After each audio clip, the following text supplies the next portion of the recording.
इस रात की सनसनाहट में मैं निकल पड़ा कुछ ऐसे लोगों के साथ जिन्हें मैं खुद भी नहीं जानता था।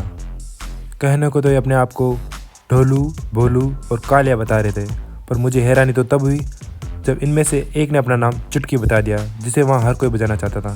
लेकिन मुझे इनसे क्या। कहने को तो मैं एक अंडरकवर मिशन पे था, लेकिन इन सभी के साथ मुझे नहीं लगता कि मेरा मिशन कभी कामयाबी हो पाएगा। अब जब मैं अंजाम देने जा रहा था अपने मकसद को, तभी इन्होंने कहा कि हमें भूख लग रही है, और फिर क्या, हम घुस गए यादव ढाबा में। यहाँ पर इन्होंने अपने आप को फूड ब्लॉगर बताया, जिस वजह से इन्हें फ्री में खाना मिल गया, और इन्होंने कहा हम हमारे यूट्यूब चैनल और इंस्टाग्राम आईडी पे आपको रिकमेंडेड करेंगे, इस वजह से आपके ज़्यादा से ज़्यादा कस्टमर जुड़ेंगे। साथ ही साथ हमारे एजेंट चुटकी ने शेरपाल का भी रिकॉर्ड तोड़ दिया। इसके बाद हमने हमारा गेटअप चेंज किया और आम भीड़ की तरह हम भी दिखने लगे, और उनके अंदर ही हम घुल मिल हो गए। यहाँ पे इन लोगों ने हमें घूस देने की कोशिश की, लेकिन हम बिकाऊ नहीं थे। फिर हमने आज रात का डेरा मारा इस मारुति गेस्ट हाउस में, जो कि मंदिर से 4 से 5 दिन की दूरी पे था। और फिर क्या, हम निकल पड़े इस हमारे थोड़े बहुत सामान लेके इसी गेस्ट हाउस में। पैसों की मंदी होने की वजह से हम सभी ने एक ही रूम लिया था, और वहाँ पे सिर्फ डबल बेड था, और रहने के लिए हम 5 जने थे। फिर क्या, हमने एक्स्ट्रा बिस्तर मंगवा लिया और वहीं पे दर्द पहुंचा उन लोगों को। अब जब मैं सोने जा ही रहा था, तब मुझे याद आया कि कुंडी लगाने से पहले हमारे कार को भी तो लॉक करना जरूरी है। और फिर याद आया कि हमारी कार तो अनलॉक है, तो हम हमारी शाही होटल के बाहर की ओर जाके हमारी कार को फ्लेक्स मारते हुए बंद करने जा रहे थे। तभी एक आईना दिखा, और आईने में देखते ही आईफोन वाला फ्लेक्स मार के हम निकल पड़े कार को लॉक करने, जो कि हम सच से करने वाले थे। एक बार लॉक करने से हमें संतुष्टि नहीं मिली, तो हमने 2-3 बार संतुष्टि लेने के लिए वापस लॉक किया, फिर से लॉक किया और बार बार लॉक किया। तब हमें पता चला यहाँ पे भारत का झंडा भी है, जिसे हमने सैल्यूट किया और निकल पड़े अपने रूम की ओर।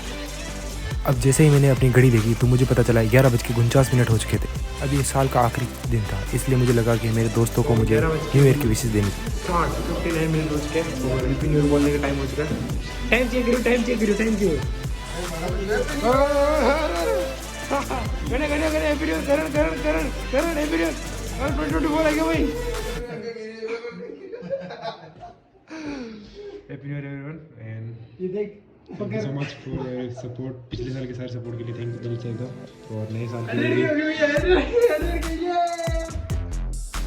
100 सब्सक्राइबर हो गए, 100 हो गए।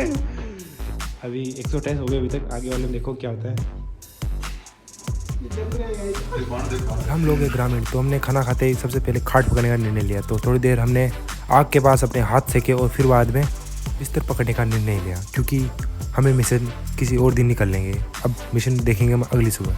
तो अगर आपको भी देखना है हमारा मिशन क्या है, तो स्टे ट्यून। आपको अगले ब्लॉग का इंतजार करना होगा, और कमेंट्स कर दो कि आपको कैसा लगा ये सब कुछ। अगर वॉइस ओवर आपको पसंद हो तो कमेंट्स कर दो, नहीं हो तो भी कर दो, क्योंकि कमेंट्स तो मैं पढ़ता रहता हूँ, क्योंकि मेरा मन नहीं लगता है। एंड हाँ, चैनल को सब्सक्राइब जरूर करना, क्योंकि सब्सक्राइबर में काउंट करता रहता हूँ दिन भर में।